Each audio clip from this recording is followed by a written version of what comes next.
We're live. Yay. Hi guys. Welcome to NBA Jazz Reading Band Edition.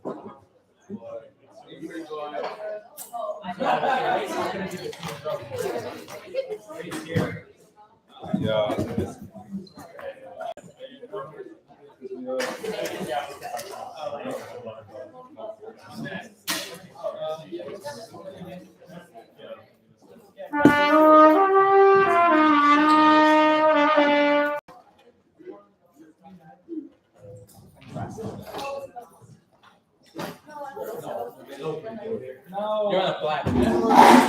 Edward, no.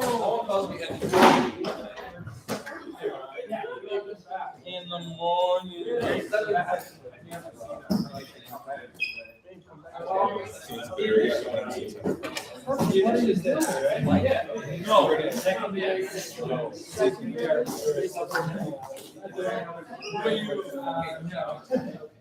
I literally was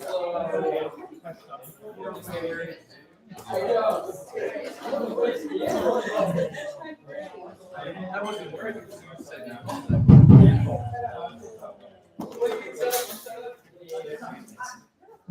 Oh, I hear you say pretty boy. I call it pretty boy. Everybody's looking at me.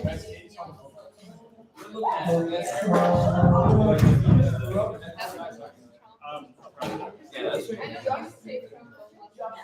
They're Hispanic here.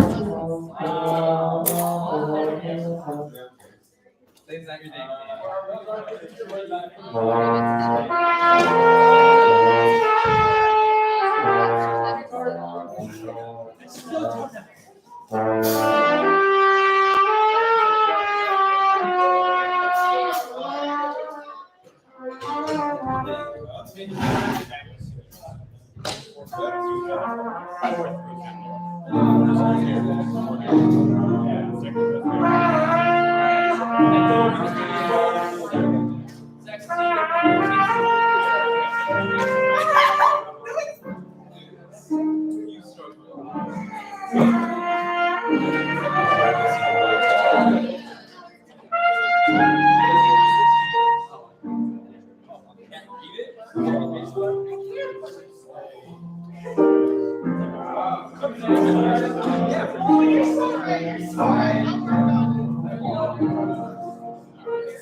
Thank you for coming to our first real band for jazz. This is exciting. Thank you all for coming. We have some wonderful jazz graduate TAs here tonight, or this afternoon. We have Nicholas and Max. They're gonna be helping out tonight, and they're gonna start out with a little kind of demonstration. They'll introduce themselves and all that. So give it up for Max and Nicholas. All right, well, thank you. So I wanted to start by learning a simple melody by ear. And what this helps with is kind of establishing certain ideas about how to play a melody as a band. As probably all of you know from playing in whether it's orchestras or even other big bands or concert bands, unison melody is something really common and really powerful. And so being able to kind of match that all together is a really effective way to practice style as a big band. So we're going to go piece by piece with this melody. I'm going to play the first part, and then I'm going to ask to hear it back from you. So the first two notes are going to be everybody's concert G to concert F, and it's going to sound like this. 1, 2, 1, 2, 3. So that's going to be played twice. So it's a dotted quarter to eighth hold, to a half note hold, and then to a whole note hold. So it'll be twice. Da da 1, 2, 3, 4. Da da. So that'll be repeated twice. So we'll practice just that part of the melody first. 1, 2, 1, 2, 3, 4.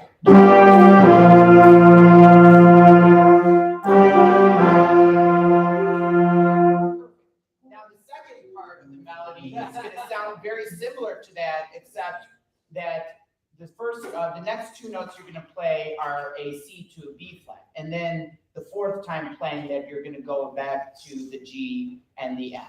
So it'll be da da 1, 2, 3, 4 da da 1, 2, 3, 4 da da 1, 2, 3, 4 da da, and so we'll take just that much and then learn the rest of the melody. By the way, if you can see where I'm going with this, this is a form of melody called the blues. It's typically a 12-bar form. The first form is the first 4 bars are what's called as the call. The second 4 bars are a response. And then the third and final 4 bars are kind of a mix between the two. They kind of echo some of the first, some of the second, and put the song on a happy bow. So we're going to do just those first bars. So the first 2 and second 2 and last 2 of those 8 bars are G to F, and then the third one in that toward the end is C to B flat. So da da da da da da da da. So I'll count it out. 1, 2, 1, 2, 3, 4.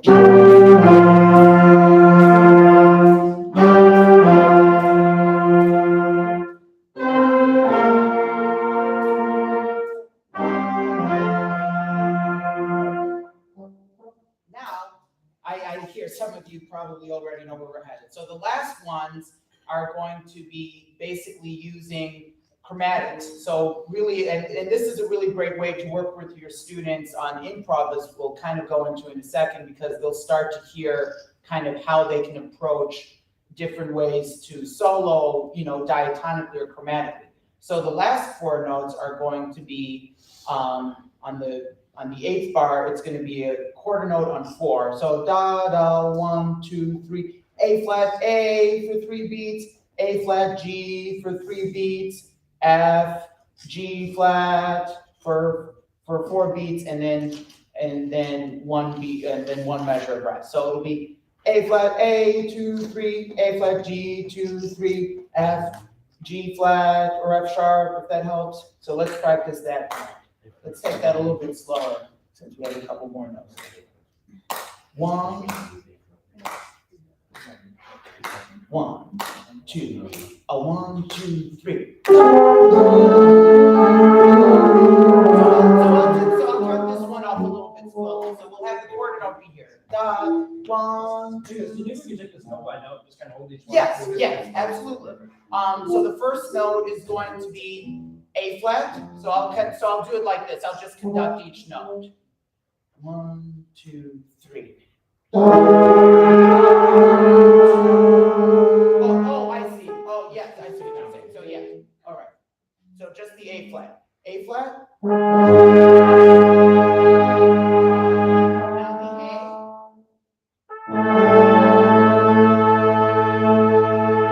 Now the A flat. Now the G.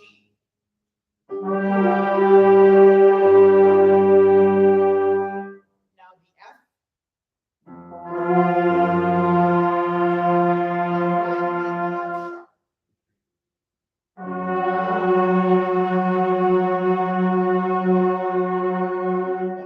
So now I'm going to take it a little bit faster this time.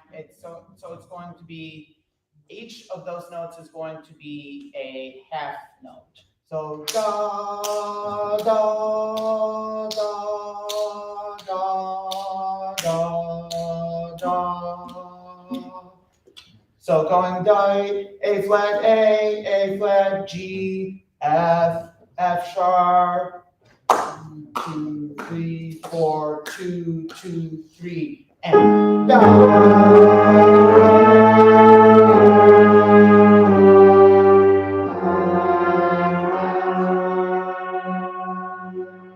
let's do just the final 3 notes there, because I heard a little bit of a hiccup. So we're going to just do the G, F, F sharp. So G, F, F sharp, 3 4, 1 2 3 4.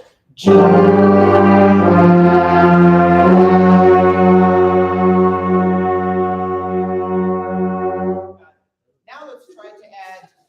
let's try to add the rhythm to that. It's very similar to what we just played, except instead of half note, it's going to be 3 beats, then a quarter, then 3 beats and a quarter, and then 3 beats and a quarter. So let's try that. A flat G, F, F sharp, 1 2 1. Oh, sorry. And let me add the A flat comes in on a quarter note pickup into the A. So it'll be 1 2 3. Da da da da da da. I'll give you 2 bars and we'll come in. 1 2 1 2 3.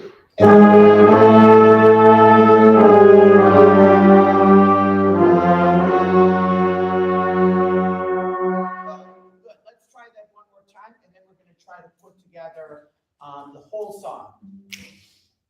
1 2, just that part. Try one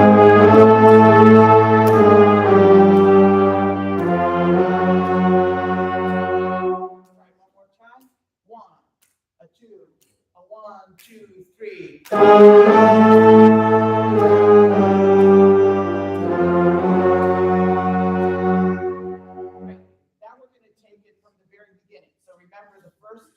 First 4 bars are D, da, 1 2 3 4.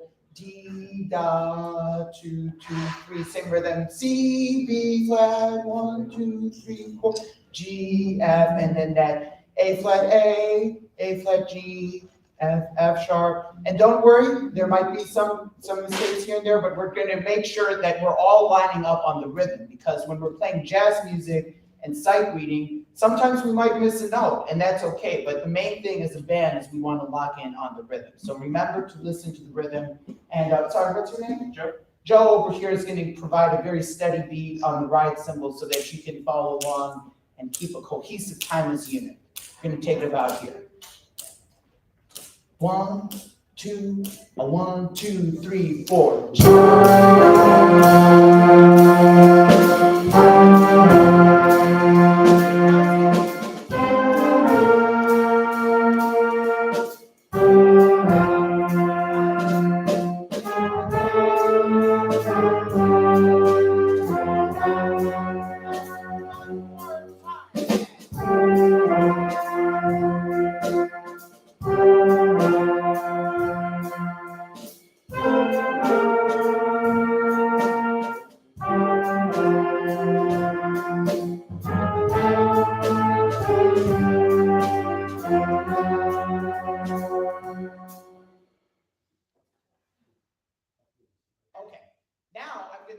We're not going to do this with the entire melody, but we're going to kind of show how you can then add some harmony into it. And what that does is that first exercise was to train students to think about a melody, playing it together, playing it in time, and playing it with good style, which we were able to do there with the drums. Now we're going to kind of try to talk about listening and balancing in a big band, which is very similar to in a concert band or an orchestra. But because there's different instruments with different timbres, there's going to be differences in how we're listening to each other in the band. So we're going to just take that. This is probably our kind of out of time. Maybe Okay. you just want to wrap up that thought. Sure. So what I would do if I were to continue on this exercise is we would then divide the bass instruments, the tenor instruments, alto instruments, and soprano instruments to each have one note in a 4-part harmony. And that way we would then be able to see how to basically layer a melody in the same rhythm and the same top melody, but with everybody playing a different voice underneath and learning to stay in tune with jazz harmonies, which are often a little bit more dense and a little bit of different color than you might find in the concert band or orchestral context. So that's what I have for right now, and I'm happy to talk about this some more with any of you afterwards if you have any further questions. And that tune, by the way, was a tune by Miles Davis called Freddie Freeloader. It's a really great, that whole album called Kind of Blue is a really great album to introduce young people to jazz and kind of some of these principles I was talking about with rhythm, with blues, and all of that. So thank you very much. Thank you.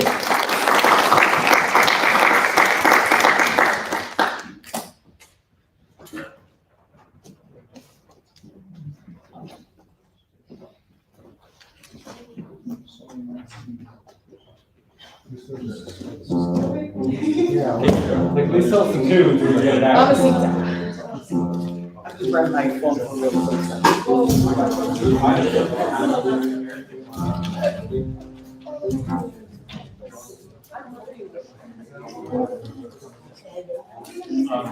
I mean, you just.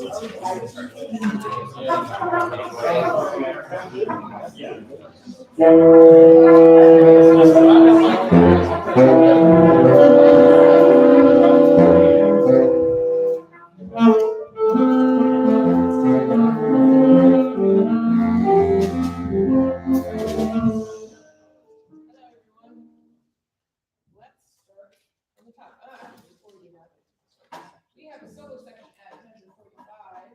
Can we please, Mike, can you put that down for me? Forgot to do that. Yeah, thanks. It's written in alto and trumpet, but we have someone else who wants to try. We're gonna do one solo first time and then second solo second time. Any altos want to try this? Let's go. Let's go. And any trumpets want to take that second time? Hey!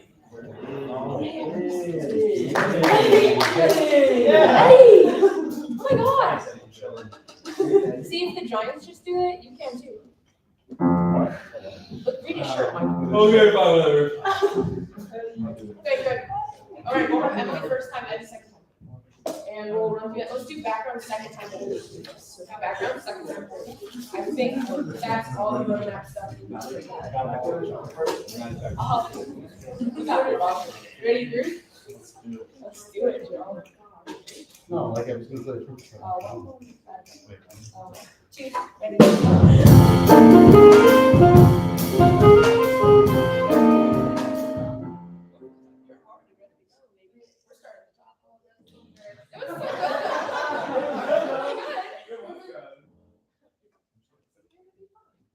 Here's the top.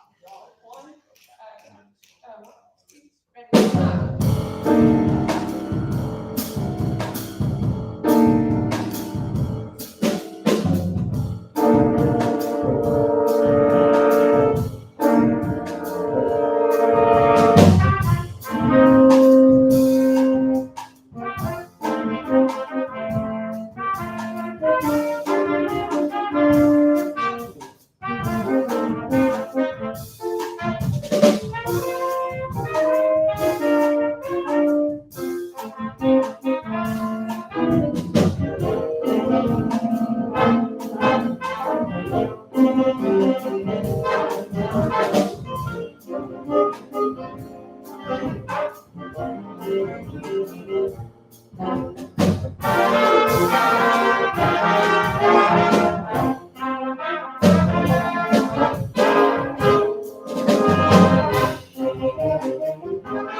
Can we please go back and look at 21? So pick up to 21, and we're gonna look at this, because we've got what I love to call music conversations going on. We've got our saxophone saying something and our brass responding. And so let's kind of play with this a little bit. Pay close attention, as I like to yell at the altos and I all the time about articulation, because they're in there for a reason. Let's pick up to 21. Is there another section? Sound great. Good job. I'll give you that clip, so I'll give a 1, 2, 3, 4, and you're in on the way. A 1, a 2, a 1, 2, 3.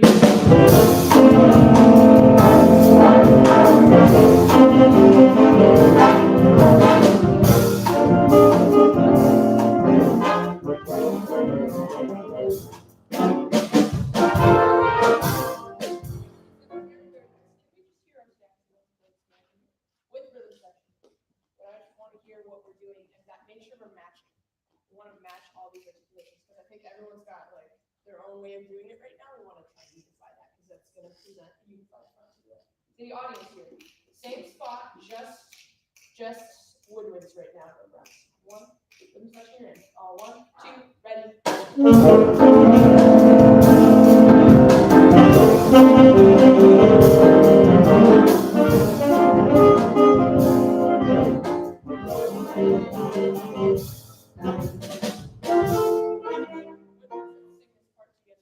Anytime you see a little rooftop accent like this, it's a duct. We're gonna say that. Yes, right? Can we just have, let's have rhythm section play. And we're gonna sing our parts. Once you go, 1, 2, 2, ready.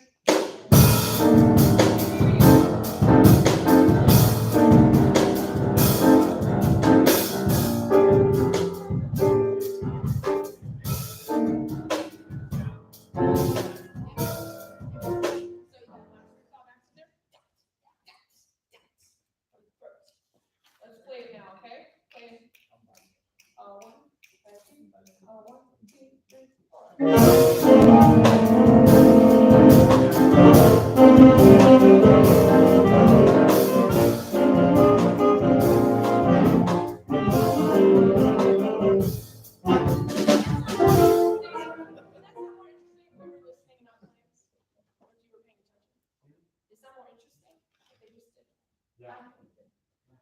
One more question for you, saxophone, before we add it on rest. On those long held notes, especially measure 22, I think it sounds kind of boring. Can we do something? Yeah, you can crescendo with it. Let's make some shape to that. Let's do this and let's add our brass this time. Brass, just like what we did with our woodwinds, we've got those dot accents. Dot, dot, dot, dot, dot, dot. So you want to hear Professor Hauser likes to say note first, articulation second. So let's make sure we got that full note, but we're also hitting that articulation. Really smack down on that. You ready for rhythm section? Let's do it. Everyone's in. Pick up to 21. 1, 2, ready.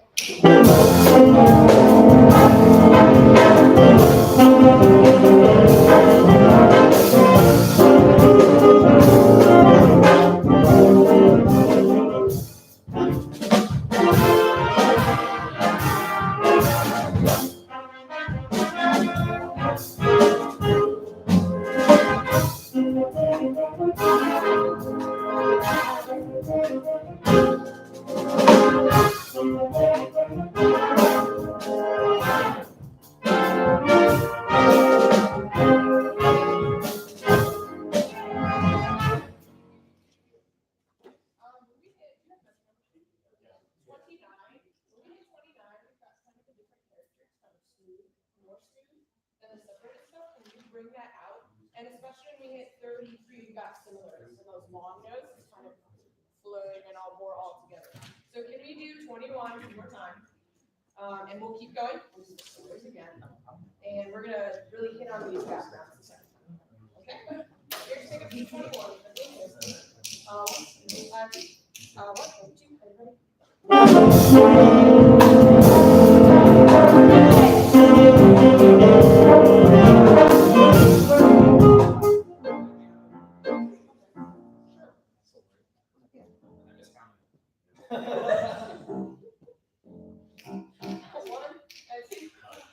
2, ready?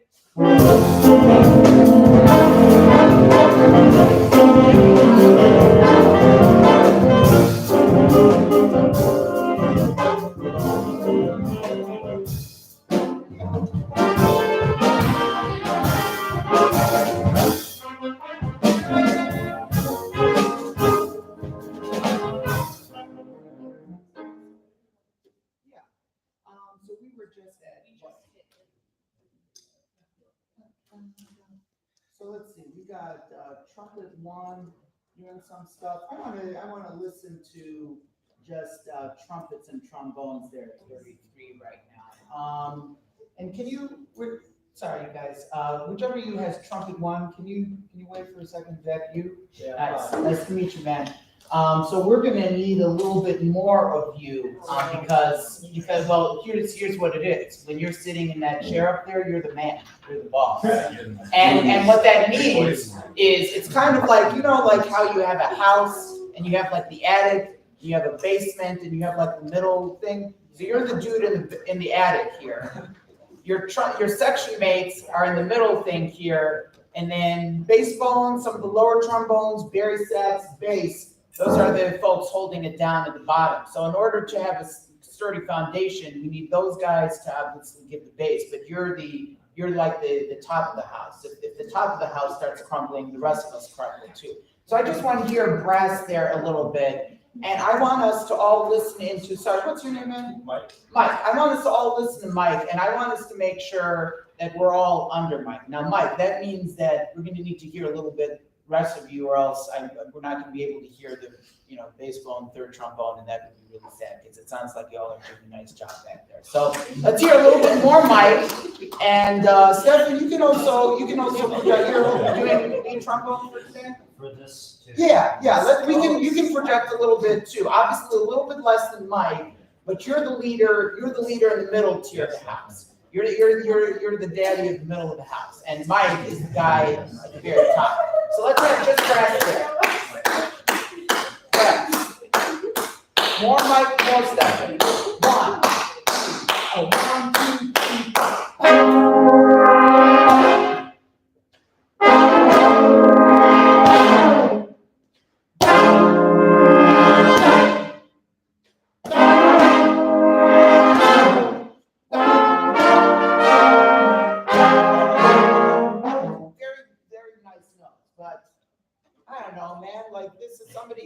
Ran off with your girl in this thing. You're not pissed? You don't feel upset about it? You're just like, yeah, you can, whatever you want. Come on, we need a little bit more oomph in this. This isn't a friendly tune. This is, you're on a Friday night, you're drinking a couple of drinks with the guys and, reminiscing about how life sucks right now, but you're playing the blues. So let's hear a little bit of that stank in that. Good job on the volume this time, much better on the volume. I still need a little bit more of you, Mike, a little bit more of you, Stefan, and just a smidgen less of everybody else. Let's try it again for 33. About 2 minutes. 1. And by the way, those attacks when you're hitting them, I like that. Do it even more. Exaggeration. This is all. It's like you're in a Broadway show. Like when they go like rah, rah, rah, you need that energy when you're doing this. Otherwise, they're not going to hear it out there. They're going to be like, what was that? No, we want to hear you, all of you, but especially Mike and Steph. Especially Mike. You got Mike? All right. Good. All right. 3.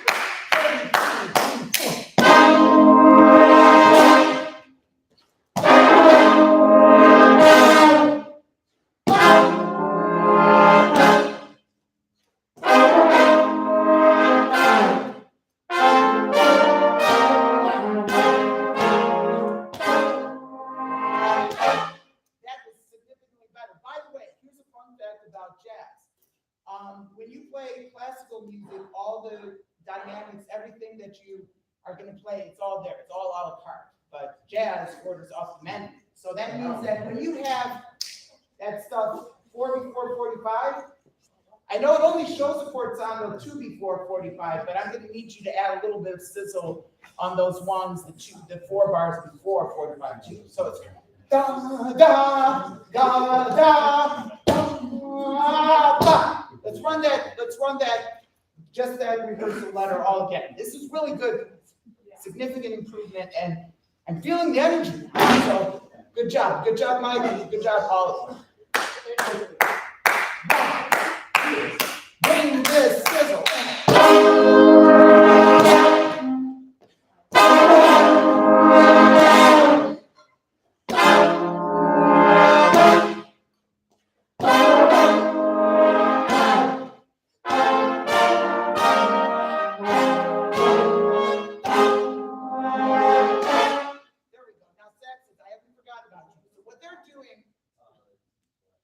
Y'all are the violins of the band, okay? But you have reeds. So you have a lot of wonderful melody, a lot of beautiful melody, but guess what? Your instrument is made out of brass, so you have to have the same standard. So we're going to take you guys and try to do what they're doing. It's going to be a little more velvet. It's going to be a little bit more of this, but with intensity. Bring the intensity. You got the rhythms. You got all the right notes. Now we're going to add a little style. Last thing is. Yes. Yeah, man. 1, 2, 3.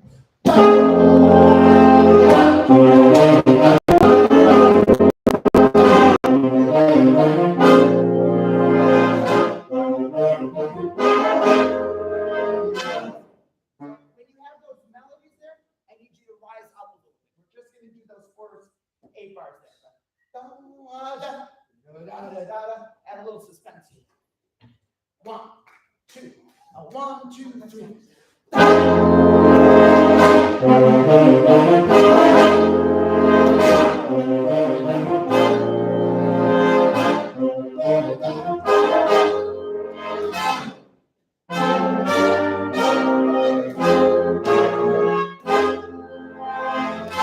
Better sex is just make sure that you're matching the intensity of breath, but that's already way better. Thanks so much. Any comments for Katie before you go? No, overall, I thought you did a good job. To be honest, I really like that you Or is started it goodbye, George? dancing it off a little bit, because I think that it's good to kind of bring that dance energy and just, yeah, just some of the style stuff. I mean, and it's okay to exaggerate a little. Take Thomas' seat back on. But it really brings that, Keep yeah. Thomas, sit down for a second. How about a hand for Katie? We're doing my George. Not yet. Oh. I would just like to sit in for a second on that tune, just to demonstrate something. You want the band to play with you? Yeah. Where are we at? We can just do the section you're just playing, or maybe 21 to 45. All right, 21 to 21 45. is great. Okay. Ready? Yeah. Here we go. Pick up some more. You good? 4 hands. Yes. 1, 2, 3.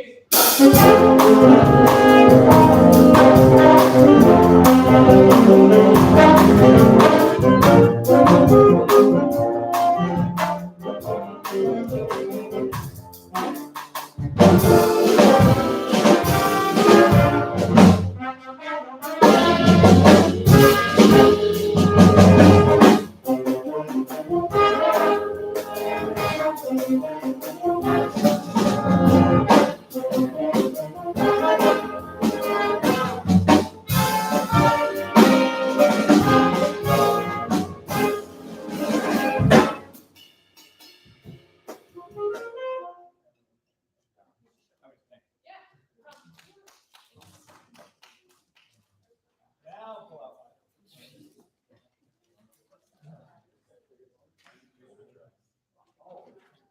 Yeah, feel free to switch parts if you want.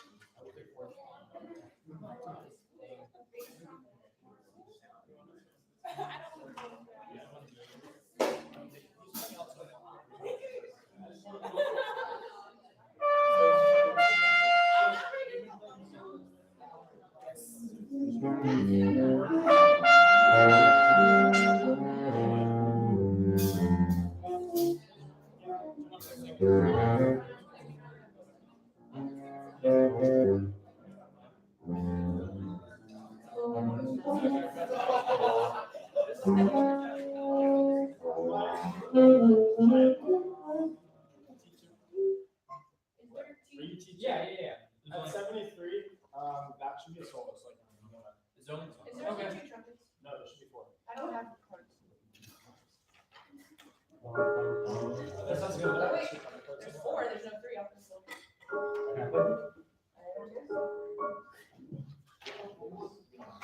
I can't find one.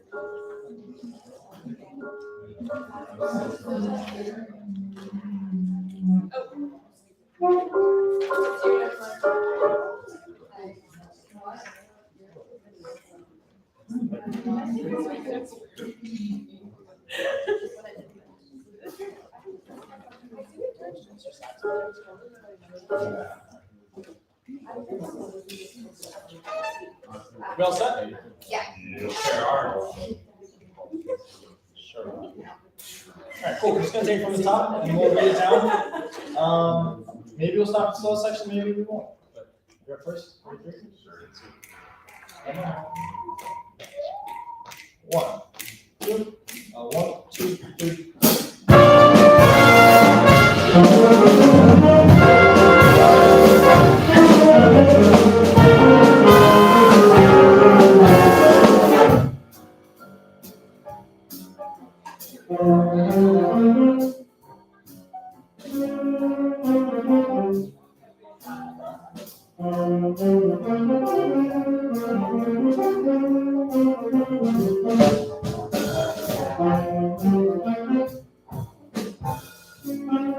So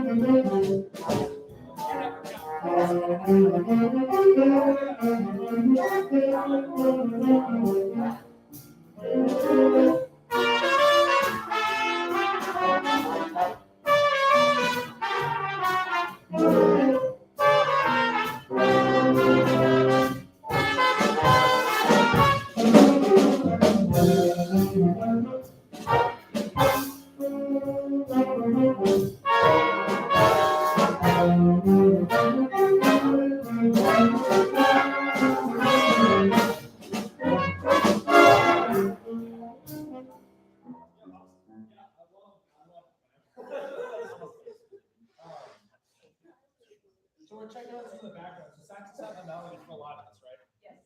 As we're going through, if you have those backgrounds, just play them strong and make sure to keep counting through a lot of this. Tonight you're just trombones, like pickups to 17. And then trumpets, if you want to come in at 25. No, I lied. I don't want to. Yeah, I don't. It's glass.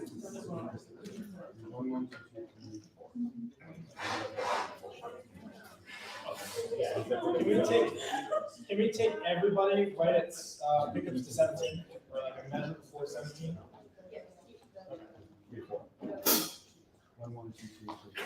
One before 17. 1, 2, 1, 2, 3, 4.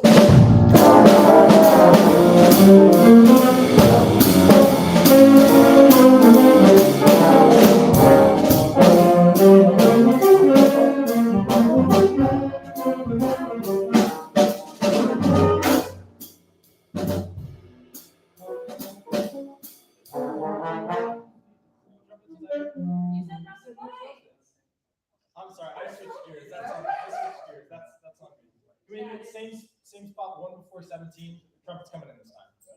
Okay. 1 before 17. 1. And bones. Even I know slide positions. We're still working on them. But just like in the last tune, we were talking about some of those articulations. And even if slide position is wrong, work on the articulation. That makes sense.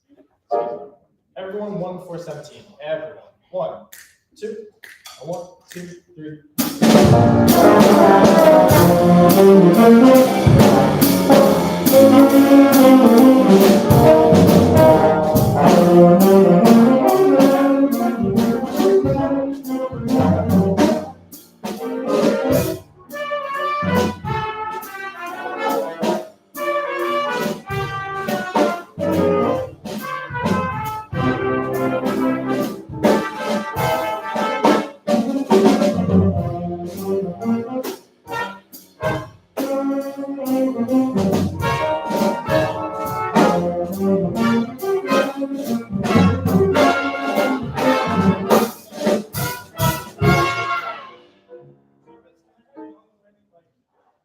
Right in 33. I want everyone to listen to our articulations because I think they're doing a really great job of matching these sections. Okay. We're gonna go, let's go just 1 after 33. 34. 1 after 33. Can we get drums too? Just like right at, we'll start 33. Just sure. 1, 2, 1, 2, 33.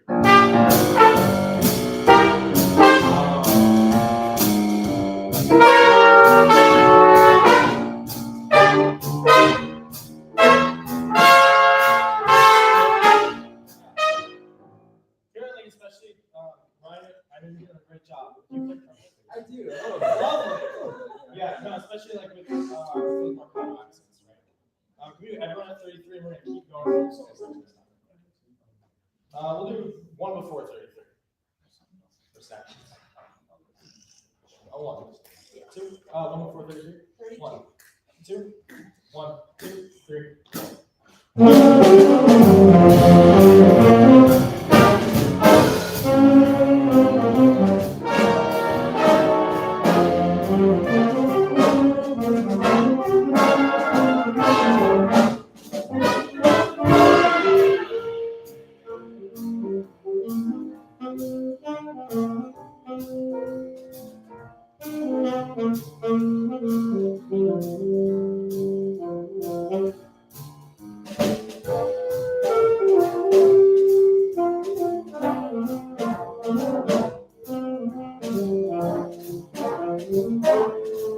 Play,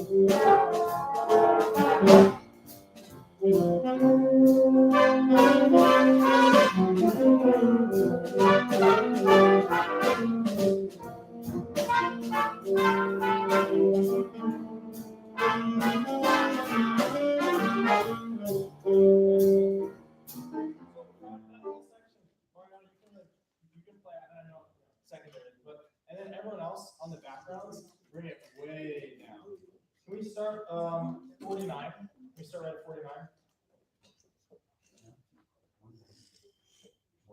One, two, 1, 2, 49.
Can we go back to the beginning of the show, like 121?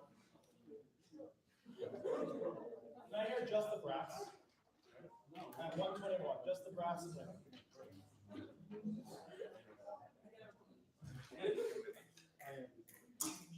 One, two, 1, 2, 3, 4.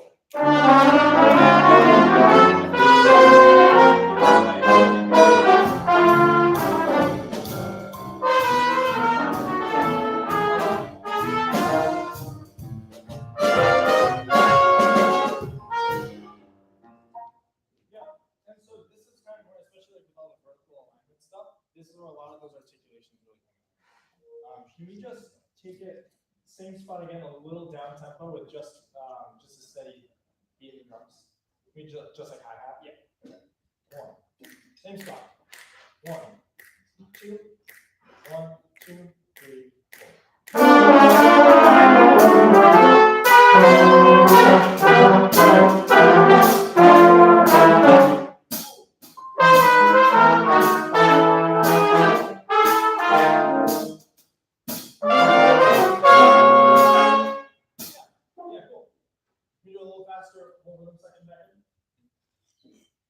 great idea, especially thank you for the articulation. That helped clean it up a bunch. 1, 2, 1, 2, 3.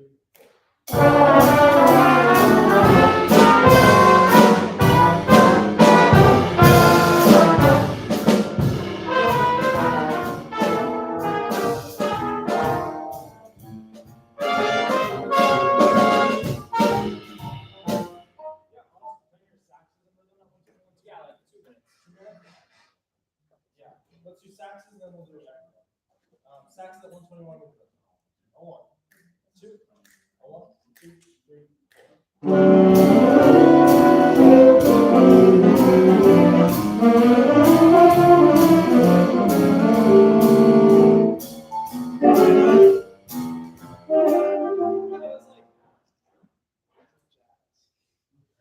It's jazz, right? Like make it exciting. This is like a big part of the song. We want to have, I mean, it's for forte and like we've got this awesome sax line, right? We want to make it fun, so add some shaping to it. It's got a pretty natural, I think, like shaping to when we did it in context.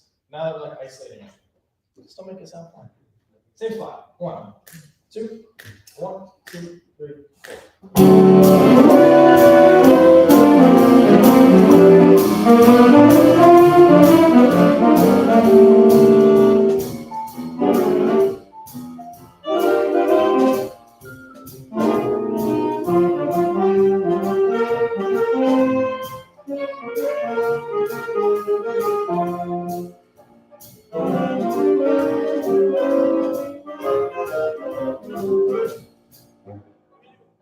Everyone 121 to the end, and then we'll call it.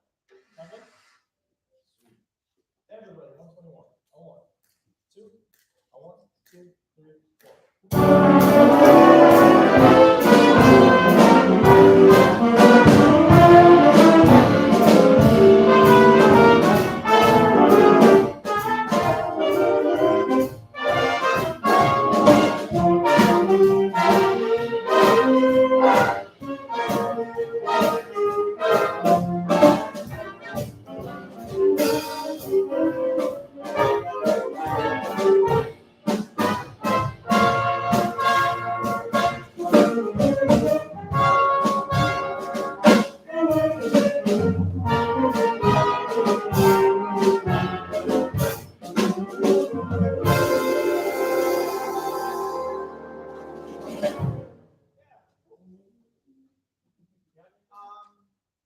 The only thing I was gonna say is I want to go back to the melody with the saxes, just where they play that melody.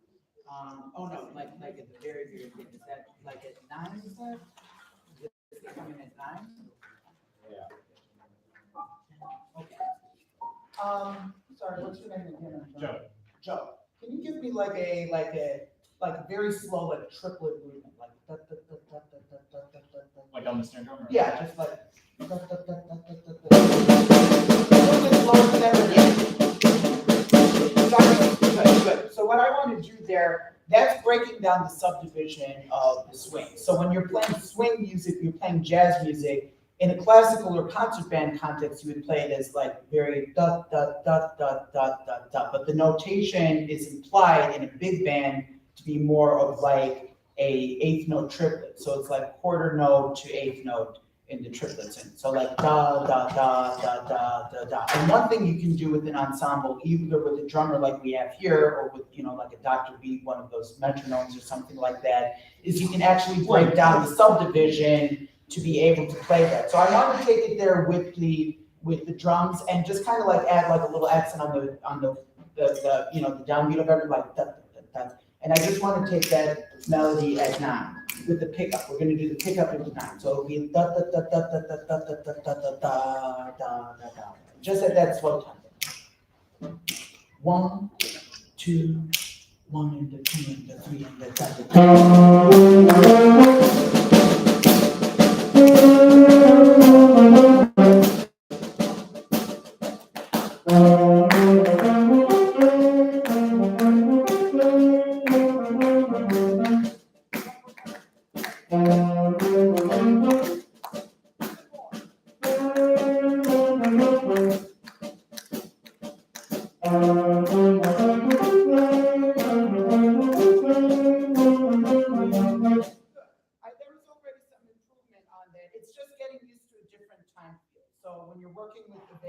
or with it yourselves. It's just internalizing that triplet feel and then applying it to how you're working on the eighth notes. And that was already a lot more swinging. So just continue to, that's one tool you can use in a band setting, just to kind of work on eighth note melodies in a big band. And that's all I wanted to offer with this. Any feedback for Mike? No, I mean, I think overall, I mean, you did a good job, working through the chart. I like that you were paying attention to articulations. I would say just like to the extent you can kind of coach some of that like subdivision stuff or style stuff, I think that's really the next step. But overall, I think otherwise you were doing a real great job. Yeah. I have a few things I'd like to say. Yeah. Sure. Yeah. First of all, Mike, good job. I think one thing you could do is sometimes just like you could conduct a little bit more for certain things, like for example, backgrounds behind the solo. People might, you can be really, really obvious about when those are going to happen. Especially if you have a chart that you have like open repeats or something where the solo is playing, whatever. Just so it's super clear for everybody where we are and then where we're going to next. There's just like no question in people's minds. But really good. Just for what the saxes were playing there with Nicholas and talking about swing and swing feel. It's not just rhythm that creates the swing feel. It's also how you phrase your lines, right?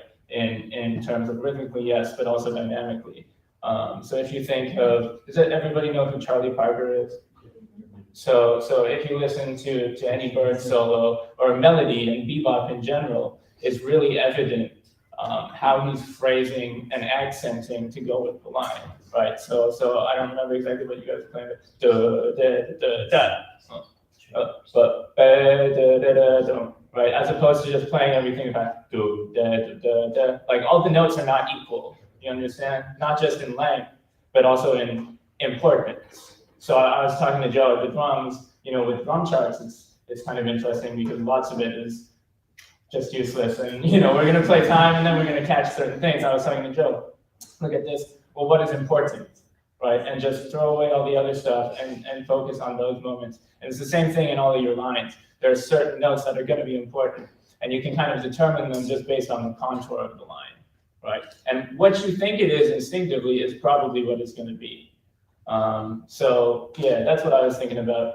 And then, what Nicholas was talking about, the triplet feel, very, very important to be able to do that. And then to understand as well, though, that swing feel of like the first and the third triplet is, you probably notice when you're listening to a lot of records, is not how people are phrasing their lines a lot of the time, right? When you're reading a big band chart like this, it's important to play like that, just so you're tight with everybody else. But if you think of someone like Lester Young, and why does that swing so much harder than, for example, if you take somebody who doesn't have a lot of experience in jazz and you ask them to play swing music, they're going to play like da, da, da, da, da, da, da, and it doesn't swing, right? By specifically trying to swing, it ends up not swinging. And if you really want your eighth notes to get that sort of swing feel when you're playing lyrically by yourself, it can be really effective to think legato and straight. So it's kind of counterintuitive to what you might normally think. It's just something to think about, But yeah, that's what I want to say. And also, just for any of the conductors and any teacher in general leading a big band, this is going to sound a little bit biased coming from a drummer, but I learned this from a bunch of non-drummers. So is that, what instrument do you guys play? Anybody? You're all wrong. You guys all play the drums, and you play the band, right? That's how it works. So, as a band leader or as a conductor, I think you should learn a bit about jazz drumming, and then talk a lot to your drummer, because if he sounds good and he feels good, everything's gonna like come together. Does that make sense? Yeah, I want to just piggyback real quick off of what Matt said. I know, I mean, I'm obviously an instrumentalist or, you know, a horn player. A lot of us are. We're gonna do blue flute next. But I can't stress how important it is to get some rudimentary experience of how jazz percussion works. We have here on campus Joel Spencer, who's a world-class drummer, has played with countless, you know, Frank Sinatra, other people all around the world. If you can get even a couple of lessons with him one time, he's a really generous guy, and I think he'll teach you a lot about, you know, just some basic things to be able to even show your students in the context of, you know, even being able to, like Matt, go behind the drum kit and say, like, this is a couple of things you can do. It's really powerful. Yeah, Mike? All right, hi, I just want to introduce myself for 18 minutes now. I'm Stefan, I'm a sophomore majoring in music ed. And the chart that we're gonna do right now is Blue Flute, written by Doug Beach and George Shutek. So really quick, I just want to mention the director's explanation, little blurb. This chart was written and named after when the Cubs won the World Series in 2016. So before we even play it, try and get in the mindset of like, yeah, it's been 112 years and we won the World Series, so we're happy. Except if you're a Sox fan. Yeah. Then you have to use a different imagination. And also, unlike the other ones that we played, this one is written as a flex band piece. So if you are playing first alto or first or second trumpet, you should be on part 1. If you're playing second alto or third and fourth trumpets, you should be on part 2. If you're playing tenor sax or first and second trombone, you'd be in group, and bari sax and third and fourth trombone on part 4. All right. Everybody ready? Sure. Yes, sir. Let's do it.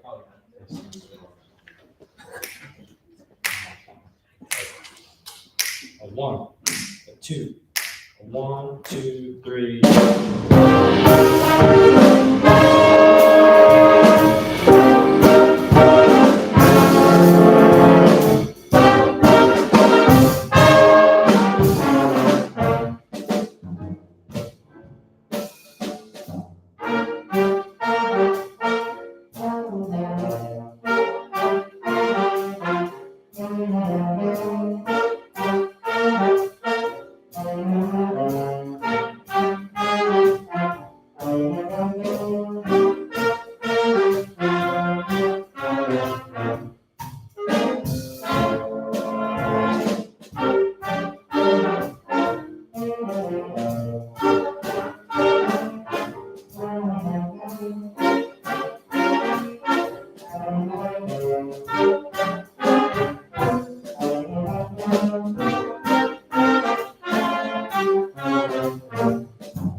So we've had trumpet solo, had alto solos.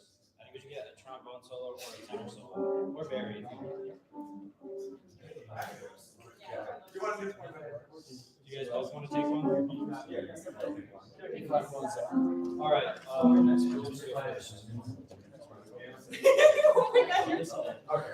Okay, so at 45, there are backgrounds written in the part. We're going to take those a second time. Aman's going to do the first time, and then once we get to 57, we're going to repeat back to 45, and Carlos is going to take the second solo, and we're going to play backgrounds on Carlos's solo. So, can we all start 4 before 45? That way we can get into the solo section. Yeah. All right. A 1, a 2, a 1, 2, 3.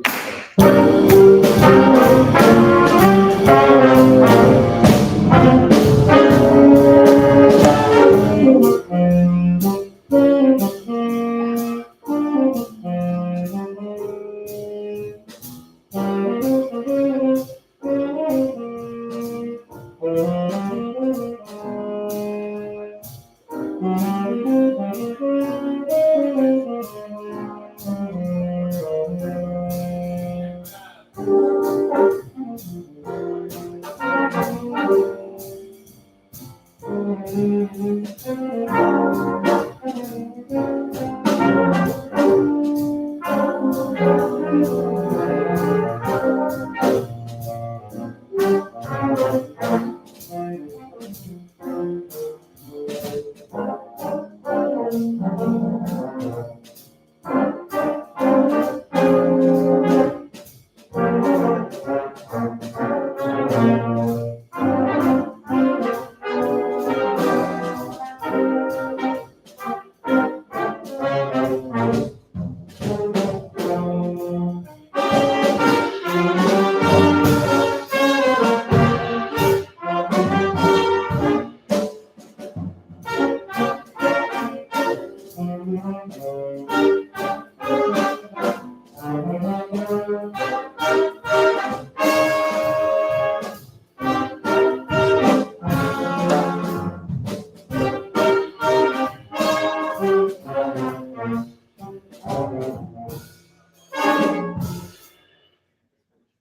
right, nice job, everyone. Let's give everyone a So, I know that Katie touched on this a little bit before. This chart is also a very conversational piece too. At measure 9, the first measure, or the odd measures from measure 9 to really until we get to the next section at 35. The whole band has it, and then they play the call, and then the trombones and the tenors and various play the response part. So, measure 9, when everyone plays the melody, the folks that should be at the forefront of that should be the trumpets and altos, really the highest parts. Really quick, if you're playing first alto, first trombone, or first trumpet, can you raise your hand? Yeah, if you're playing, well, this is a little bit different. If you're playing lead alto, lead trombone, and lead trumpet, you raise it high. So typically, the way that I know some of you probably know this, typically the way that big bands are set up, the lead voices should be centered so that you can listen in from the outside section to the middle, and then the section, the lead players can listen back. We don't have very much time, so let's not change that right now. But those folks should be defining the style of how that line is played. So everyone needs to listen to the lead players and match their sound, get underneath them. Let's try it at 9, measure 9 and 11. Everyone is playing that part. Make sure that we're listening back to the lead trumpet for the style. And measure 10, when the trombones and low saxes have that, respond really strongly with that, because that's your time to make a statement. All right, let's take it at 9. Okay, 1, 2, 1, 2, 3.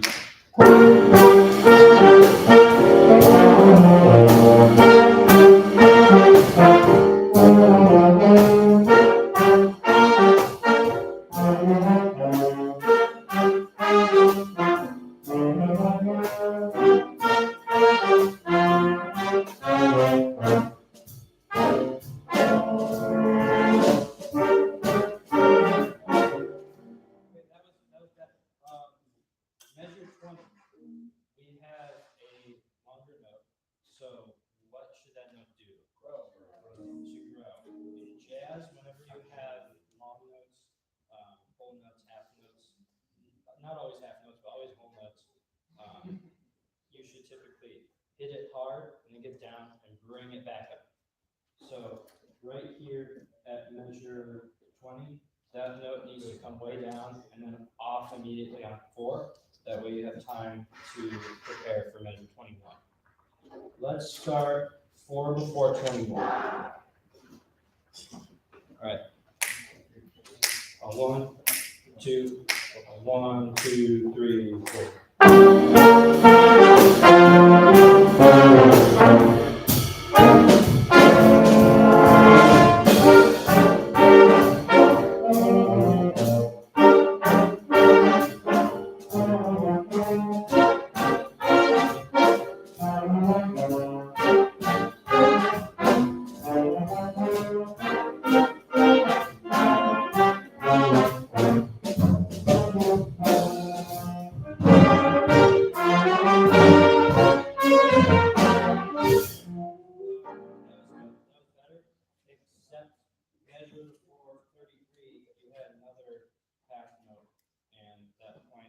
sound like it was brought down and grew as much. Can we start from 4 before 33? And then at section 33, the rhythm section has hits on 1 and of 3 in each measure for 4 measures. So those notes are especially important. It's especially important that we articulate those together and have the vertical alignment on those notes. And then those are the notes that we're really focusing, like putting our, really hitting those, you know? So let's start 4 before 33. All right. 1, a 2, a 1, 2, 3, 4.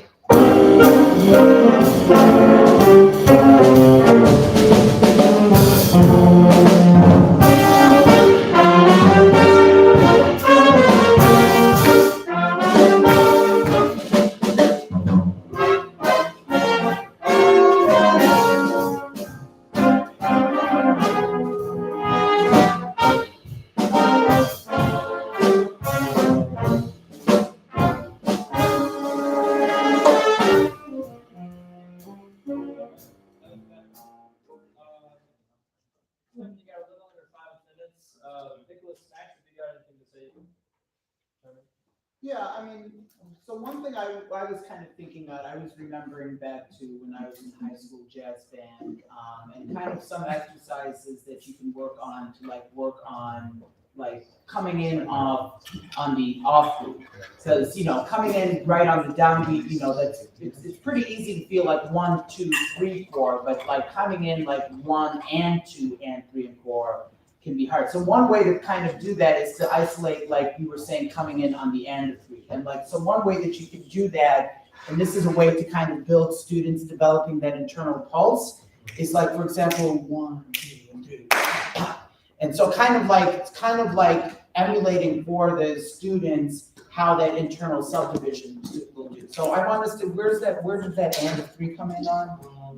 It was. Right before 33. Right before 33. Yeah, 33. Measure before 33, the end 3. Got it. So I just want to take, we're going to do this, 32, 31.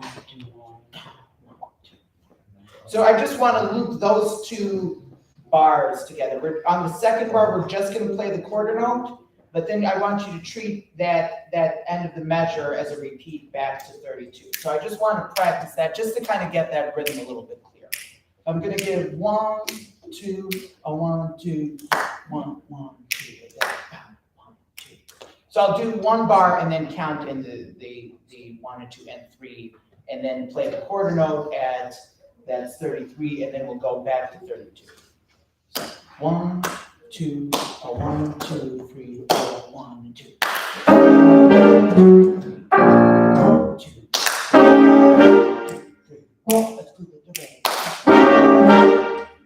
So kind of working on that kind of stuff helps to build. Now, is there something similar with, for example, an and a 4? Because I want to kind of demonstrate.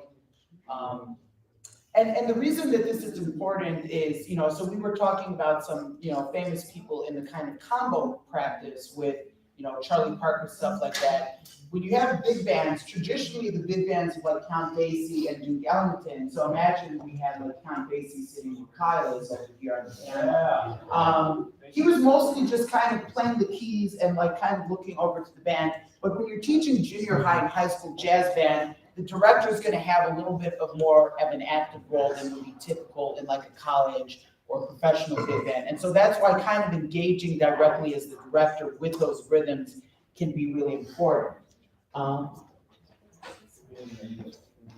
Over here. So let's take, so let's take 2 bars before 21. 2 bars before 21. And we're going to play that full figure repeat. So it'll be 1, 2, 1, 2. So we're going to just loop those 2 bars before 21 right here. 1. So I'll give you 1 bar and then come in on bar 20, bar 19. 1, 2, 1, 2.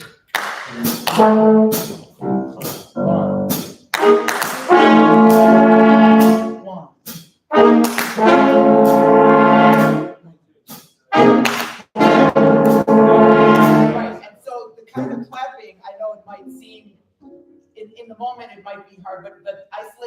rhythms in this way, and then kind of doing the clapping as an exercise that helps students develop that internal pulse. And that's going to go a long way towards helping develop their swing style and helping them to better anticipate the offbeats, which are so common in, jazz big band literature. So that's one thing I wanted to offer. And don't be afraid that, Stefan, you did a really great job in terms of navigating the score and all that. Don't be afraid to kind of immerse yourself kind of into the rhythms, like kind of gesticulating, that kind of stuff with the band too, because I think that can be really effective again towards, just kind of helping the band internalize it, kind of demonstrating that rhythm, getting them to internalize it. But otherwise, a really good job you did, Stefan. Yeah, Stefan, I didn't switch over. I was kind of tunneling on the drum, so I didn't catch that much of what you're doing, sorry. But right at the beginning, you were talking about the history of the chart and stuff, and that's important. So just make sure that people are listening to you, because it's good stuff that you're saying. And I know you don't want to be like a dictator to gamers and stuff like that, but just you can grab their attention in a way that's not rude or too and if you have to be, then you have to be. but yeah, just make sure you're being listened to. It's kind of good stuff. Thank you. Yes, Stefan.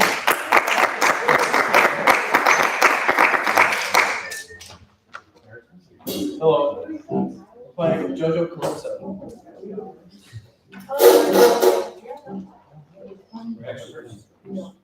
Yeah, that's right. So I'm Kyle. Singing music. My first time doing this. It's fun. Yeah. So if we look at the road map, there. I know there's a solo section.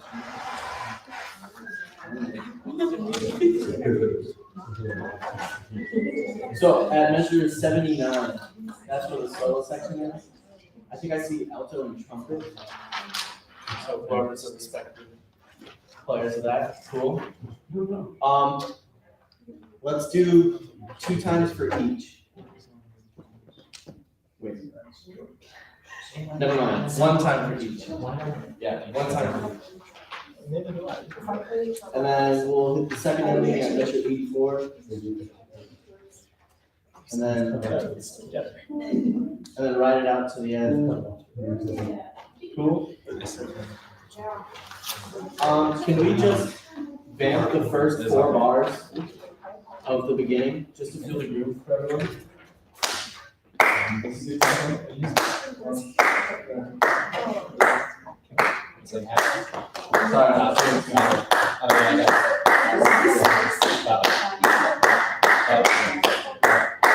Alright, so can I just have everyone who plays the first 4 bars?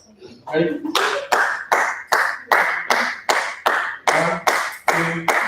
2, 3. Ready, back to the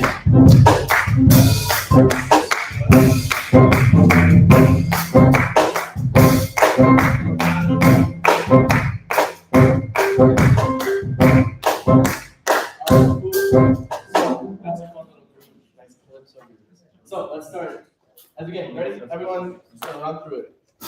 Ready? 1, 2, 3, 4, 5, 6, 7,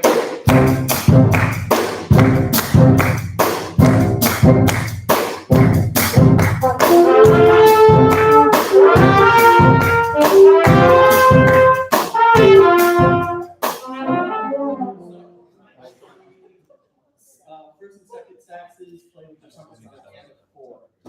We all try that. Let's just go at the beginning. Beginning, everyone, ready? 1, 2, 3, 4, 5, 6, 7, 8.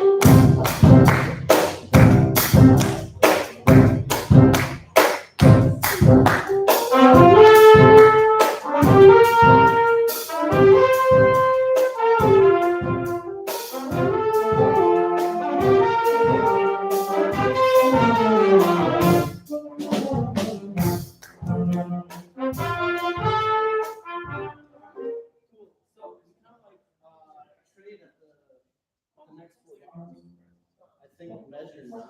Yeah, we should start at measure 5. Everyone. I'll do 5, 6, 7, 8 this time. Does that sound good? Everyone at measure 5. Pickups. 5, 6, 7,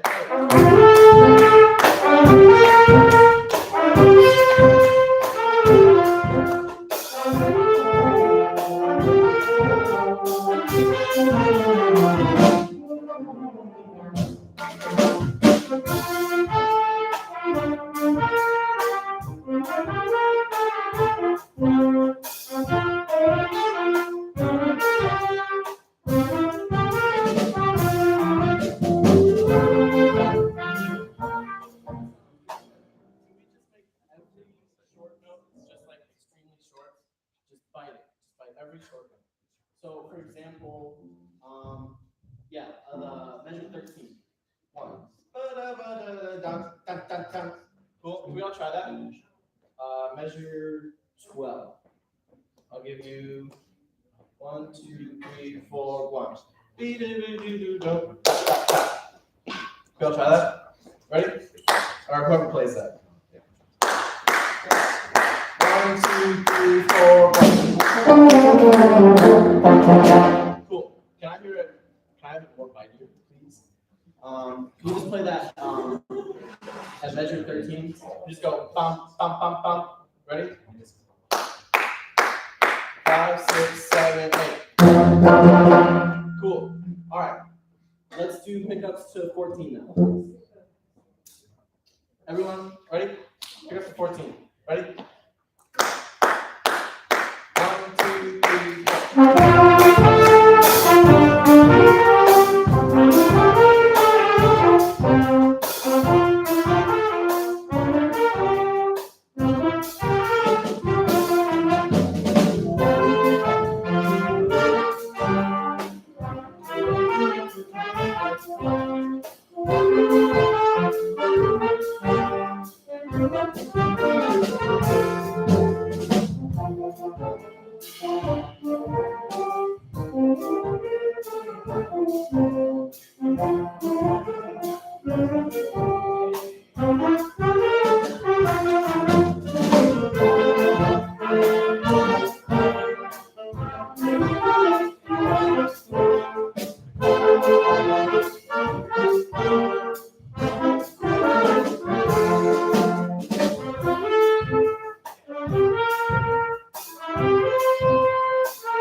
34, 38. I don't know if that's.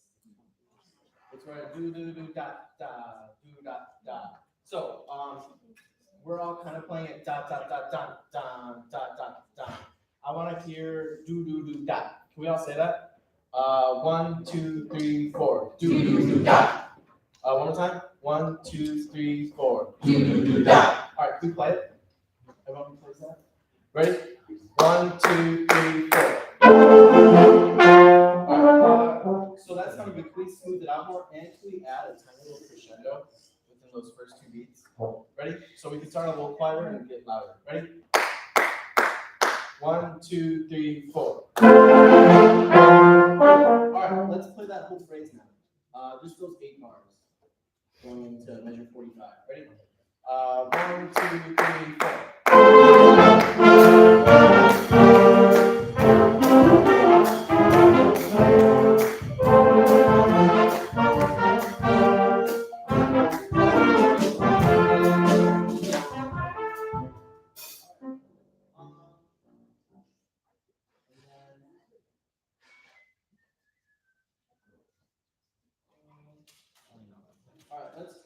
into the solo section. Got like 4 or 5 minutes left. Cool. All right, can we start at measure 65 or 63? 63. And then, actually pickups to 63, so 62. And then can we start that quieter, whoever has those, that run into the next beat? So, and then really just make sure those crescendos are very noticeable. Just go louder in the measure 7. All right, I'll give you 5 and you're in. Ready? 1, 2, 3, 4, 1. Ready? 1, 2, 3, 4, 1.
So just make sure those accents are very kind of separate. So da da da, and then the people who have the kind of response, can we do like a crescendo going into like the next measure, that scale? So if we start at 96, everyone. 1, 2, 3, 4.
That's on time. You have any quick comments, otherwise we'll move on. Very quick, no, Kyle, you did a really fantastic job. Now, a couple of things I want to point out about what you did that was so great. Number one, I like that not only did you started the tune with trying to establish the groove. That's really important because jazz music is groove-based music. If you can't feel the rhythm of it, it's a lot harder to play. Second of all, I like that you were specifically gesturing about specific rhythms that were coming in, specific articulations. The only thing I would add is that you can, do even a little bit more, like actually, stopping and like singing rhythms, like have them sing the rhythms and the melodies and stuff, or like clapping rhythms and stuff. But and I also like that when things were starting to drag a little bit, that you were specifically clapping to keep the pulse on time. Those were all really good things, and I would just say, yeah, don't be afraid to do even a little bit more of that singing, or if things feel a little bit off, feel free to cut off a little bit sooner just to do, but otherwise a really fantastic job. Yeah, Kyle.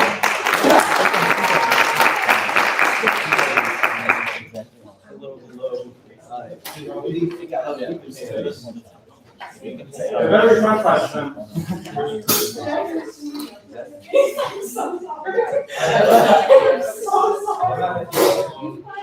So, let me introduce myself. My name is Jeff Villanova.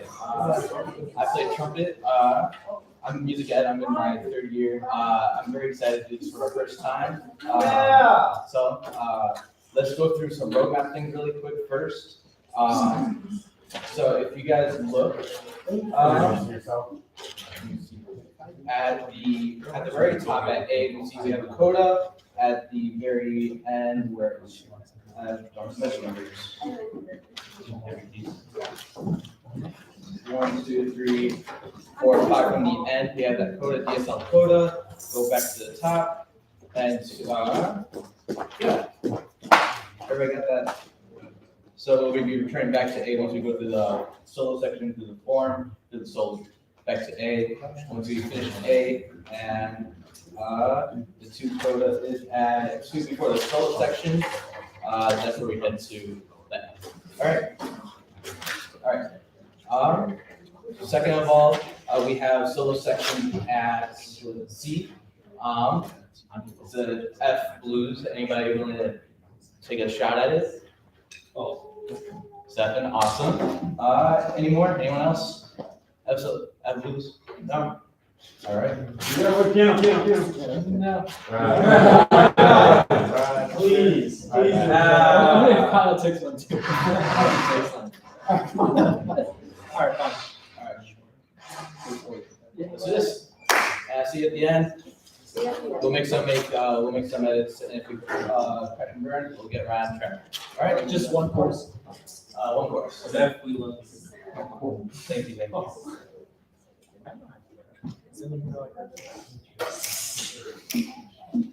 One, two, 1, 2, 3,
let's take it right from A.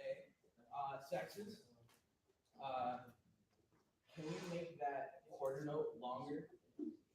All right, so adding a little bit more emphasis on that long note. Do da do da da do da do da.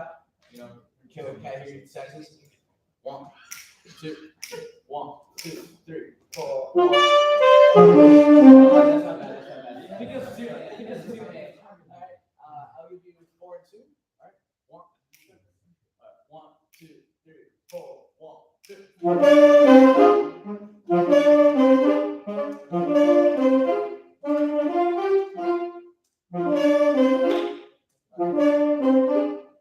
that phrase want to lead to?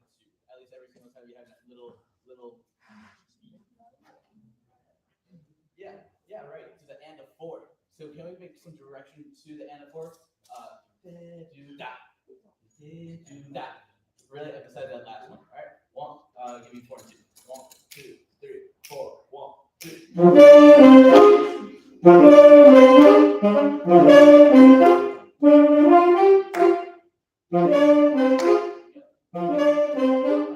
Awesome. Trumpets. Can you add to that common bar for beat, matching their articulations? Do that. Do that. All right. 4 and 2. Right. Pick up to 4 beat. Oh my God. Don't say people, it's just. Bones, I'll get to you in one. Actually, yeah, in 1 second. All right. Bones, listen in, see how you match in with the rest of the section that's going on here during the melody. All right. Right. So keep up to 4 beat. I'll give you 4 and 2. 1, 2, 3, 4. 1, 2.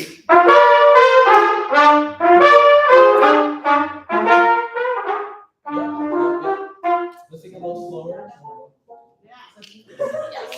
Oh. Let's do the same section, second beat coming in as well. Try to cohese the articulations together right there. All right. Pick us with 4 beats. Ready? 1, 2, 1, 2.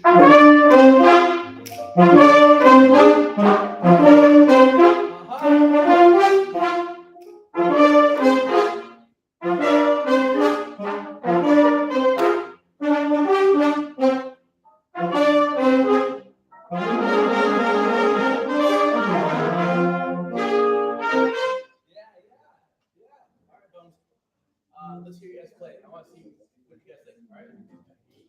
Ready? Same section. Everybody in.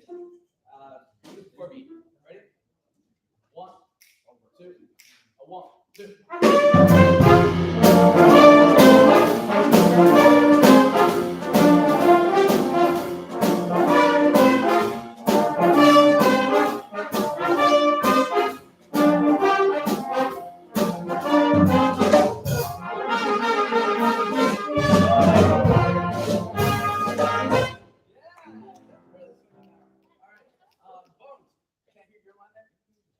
Right at beat. 1, 2, 1, 2, 3, 4, 1. All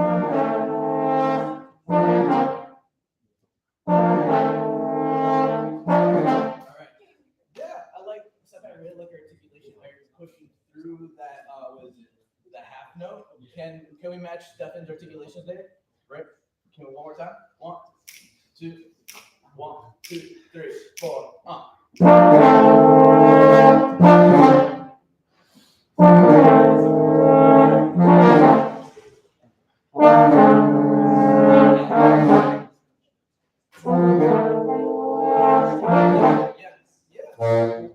And thank you for coming to Get it. All right.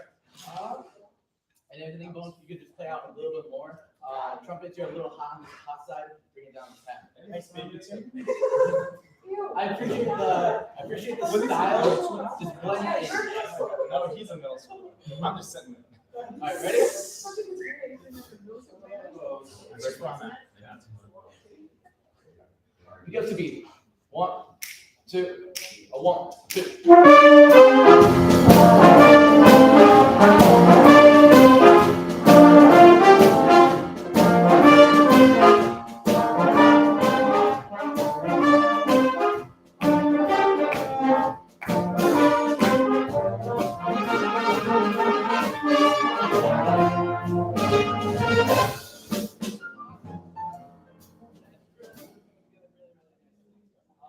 Let's go to the solo section. let's hear the whole band. Joey, can you give me 2 and 4?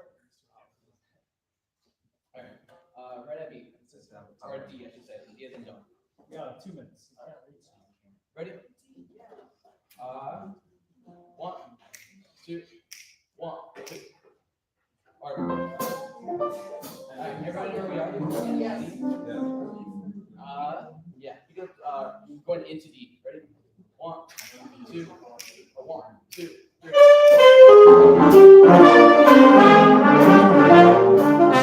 That's fine, I'll just give you straight. I'll just give you two bars, and you're in. All right, 1, 2, 1, 2, 3, 4.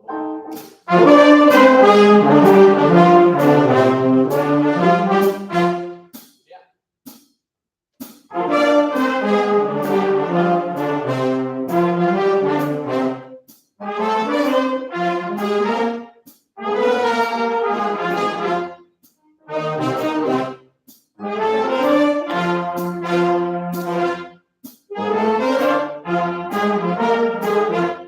I really like the trumpet style. If we could all just match that style, that's awesome. If you guys hear that, you hear them really just popping those really short, especially at the end of phrases. That's what's gonna make this whole thing pop, especially since it's end 4. It makes you just want to move on from one. Let's see. Can we also shape the line a little bit more? I know it's kind of the south section, but I think playing it all just loud kind of makes it really boring. So wherever you have long notes, such as there's not really a lot, come the part where it goes do do da. Let's bring it down and crescendo through it, just to get to drive it home. Yeah, and really bring up those articulations. Do da do da, do da do da. All right. Let's do it. Go ahead, D again. 2 bars. You don't want this. 1, 2, 1, 2, 3, 4, 1.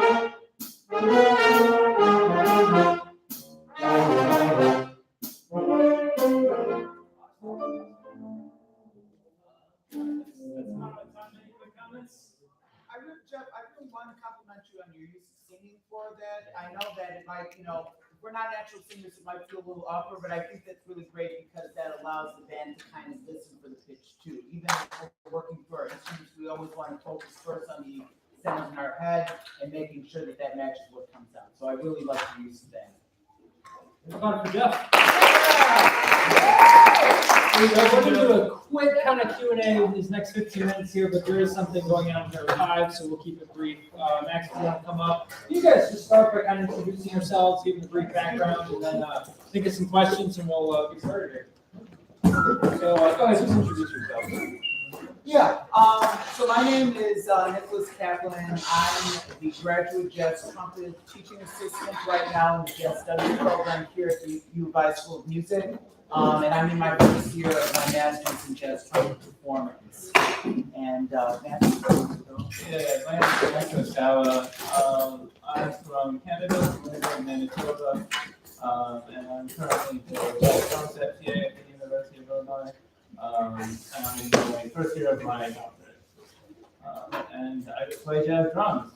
And we love jazz a lot. yeah, Yeah, that's who we are. that's all we are. Do you guys have any questions about stuff that we talked about today, or just anything in general? Yeah. Have you both taught in public school? If so, can you talk a little bit about it? Or if you haven't, can you talk about what it's like to work with really, really young beginning jazz students? Yes, I can. Yeah, why don't you start? Sure. So I have not taught in public school. I do have experience doing various other like clinic type things like this, or specifically schools will sometimes invite me in to do work specifically with the drummer in like a one-on-one lesson type deal, like a school-funded lesson, or a few of those week by week, right? But to talk about teaching jazz to like young students, most of my experience with that has just been private one-on-one teaching through my own lessons.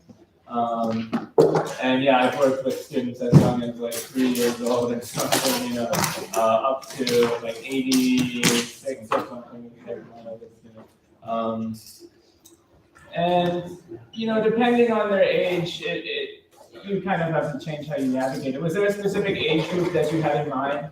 I think maybe like 6th grade-ish is when they kind of start to get interested in jazz, because a lot of schools will start teaching jazz at that age. Yeah. And it can go any which way. So I'm just wondering, like, so maybe like your adolescents, 11, 12, 13, Sure. and how they kind of react to Yeah. new concepts. Yes. So, you know, my context was specifically a drum lesson, not really a specific thing. So I would play a bunch of records for my students and kind of get an idea of what they were into. A lot of the time they're not into jazz right away, you know, so in that case, I just moved to something else. But for the ones who are interested, my number one priority with lessons in that sense is to keep people interested. Because, you know, with students of that age, they could be working with the best musicians in the world, and it's not gonna matter if they're not interested in not practicing, right? So I just do whatever I can to try to keep them interested and keep the practice kind of fun and something that they're gonna want to be doing, you know, hopefully inspire if that's possible, you know. That's not really something that can be forced, but yeah, you know, if it's a young student like that, depending, you know, at that age group too, it's very personal to the student, very different. You're gonna come in, a lot of students are gonna come in with a different kind of level and focus level and mindset and learning style. So it's a little bit more complicated, I feel, in public school, because then you have to adapt and try to find a way that fits for the whole group. Yes. In that sense, I don't have much I can help you with, I think. But yeah, does that kind of answer your question a little bit? So, I'd be happy to answer some of that too. I also haven't had experience teaching within high school big band, but you know, some of the stuff that I demonstrated today, those are all things that I adapted from my high school jazz band director. Well, one of them and then another one. So Jim Ward taught for 33 or so years over at Nutria High School, is the only high school jazz educator to be inducted into the Downbeat Hall of Fame of Educators.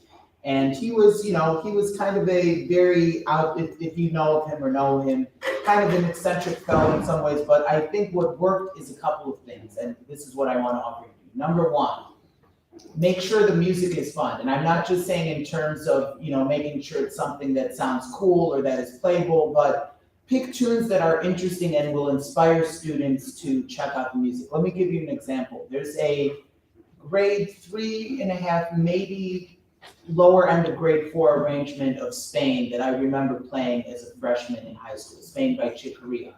And, you know, it was a tough tune. It was a tune that, you know, we had to go down the line as the trumpet section, and it's like, it was 8 of us at that time. It's like, okay, let's see which of you 8 guys can, you know, play this tough rhythm. But it did 2 things. Number one, it inspired a bit of a challenge. So you have students who are reaching towards something. And number 2, it pushed us to check out a lot of great music. I remember when I started in freshman year, I didn't know who Herbie Hancock was or McCoy Tyner or all this stuff, but being in an environment that exposed us to different music and then made you curious to check out. I mean, we live in a time today where it's easier than ever to check out music from 100 to 50 years ago. And I think to the extent that we as educators can be ambassadors of this music, not just working towards a concert, because we always want to do well on a concert, but we want to inspire lifelong learners, whether they become musicians themselves, whether they become our audience members. It's, you know, it's a skill to be able to appreciate good music. And, you know, one of the best ways to inspire that skill is through teaching people who then play that music and understand what that means at some level. So I would say and then also be engaging with the rehearsals. I think, you know, a lot of times, those of us who come from the tradition of concert band, traditions that are a little bit more regimented, a little bit more, I don't know if you want to say kind of stiff, we kind of, might be a little hesitant to be too exuberant or to seem what might seem a little silly. We don't want to look unprofessional in front of our students. Many of us are going to be first-time educators teaching junior high. We're in our first few years. We don't have the reputation or like that kind of rapport yet. But I think that students will respond the most to authenticity. And that's what I really learned from the jazz educators that I came up under, is whatever quirks or kind of personas they loved the music. They loved teaching the music, and they loved sharing the music, whether that was directing the band, whether that was, getting behind the vibraphone and, showing us the whole tone scale. I mean, it really has to be, you have to be actively engaged as an educator. And I think when you're actively engaged as an educator, that inspires students to bring their A game too. And not all students are gonna have the same potential, but I guarantee you every student is capable of a lot more than he or she might appear on first blush. So just really, bring the passion for the music, and everything else I feel will follow. Thank you. I have a bit of an addition to my answer as well. Thinking about specific ways to keep students interested. Really, really, really, really big one, the blues, right? And so that can be in a number of ways, recordings as well, right? So if you're combining those two things, Monin, Art Blakey Monin, Charles Mingus Monin, like all of them Monin, right? Because a lot of people, especially at that age, but really anyone from our kind of generation, we didn't necessarily grow up listening to jazz music, right? And jazz is very different from the popular forms of music that we hear on the radio all the time, right? It's very different harmonically, it's very different rhythmically, and it's very different melodically. So that sound can be really alien to people, and until our ears start to get used to it, we just might not like it by default. I didn't like it when I was younger, right?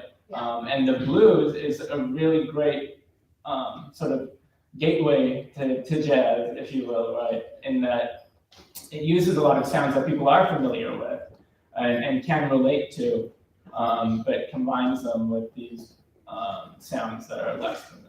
Right. So I think the blues is really, really important, and just recordings in general, getting people to start listening and find what's going to give their own personal connection with the music and start developing that relationship.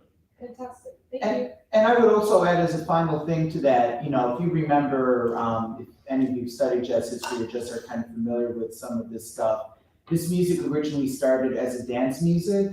And so the reason that that's important, especially when you're working with younger kids, I know that, we might have a tendency with younger kids to maybe say like, hey guys, let's settle down, let's not get too hyperactive, this and that. But it's okay to kind of dance along with the music. I even saw some of you kind of encouraging that with like the calypso tune and all of this. This is dance music. This is music that is supposed to get your feet moving and get you kind of pulsing. So to the extent that you can get kinetic energy and kind of that element incorporated, that's something I would lean into. And obviously, again, you want to toe that line between being professional, being kind of, vulnerable to students and all that. But it's supposed to be fun. It's supposed to be danceable. It's supposed to be just, it's so different. And I think that this provides an avenue for students who maybe they aren't as inspired by the orchestral tradition, the band tradition.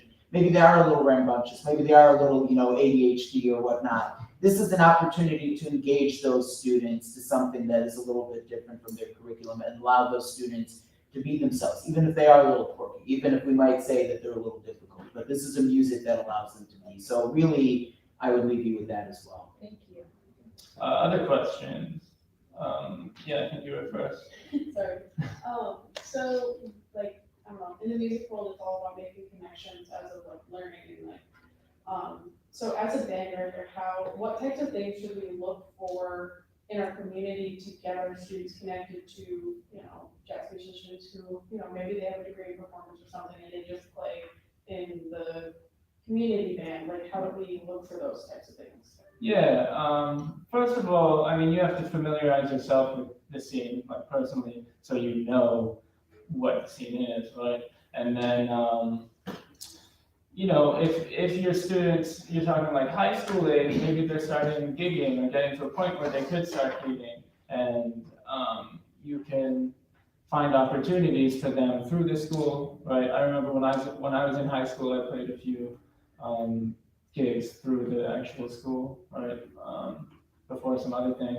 And then, you know, if you notice students that are showing like exceptional promise or something, maybe you can plug them in with a little recommendation to, you know, sometimes people will approach the school looking for, hey, I need a band for this or that. And if it's like a smaller type gig where maybe they're not trying to pay any money and they're trying to get students to come out and play, you know, that could be the perfect setting for somebody who doesn't have a lot of gig experience, but is trying to gain some experience.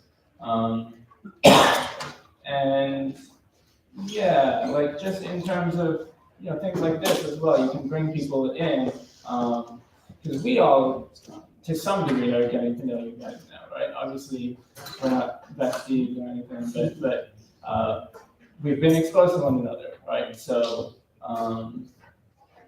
that relationship is existing now to some degree, and you guys are welcome to come up and talk to us afterwards if you have anything else, you know. And I feel like that's a big part of it, is just going around and talking. And then the biggest thing that I should have thought of earlier is just jam session, right? Showing up to jam sessions, getting your students out, or if you don't have one, like, you know, for example, maybe some of the jam sessions are at a bar or something, and your students can't go, or some of them are kind of vibey or more for like high level players and the students can't hang on the changes or something.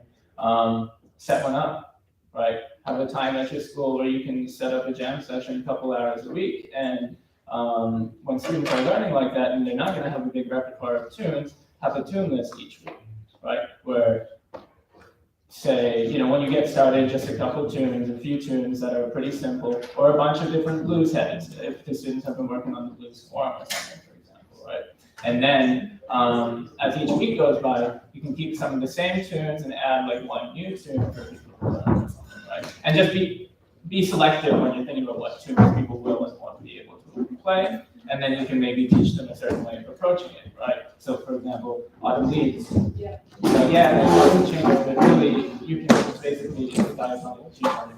You know? Here's the other thing I would offer that as well. It's going to largely depend on geography. So there's really three kind of scenes as it were through jazz. Most of it is obviously, you know, cities, so major metropolitan cities. You have your Milwaukee's, Detroit, Chicago, New York, Boston, etc. And then there are the suburbs of those cities. And then there are more rural areas like Champaign, like maybe Decatur, places like that in Illinois and other states. But guess what a lot of those places often have?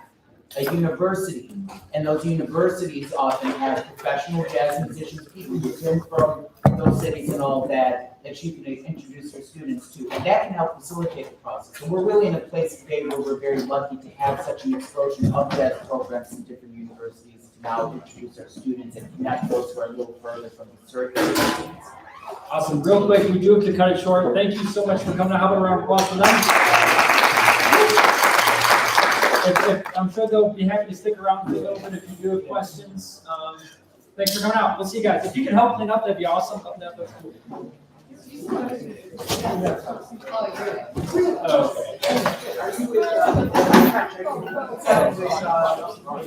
Okay.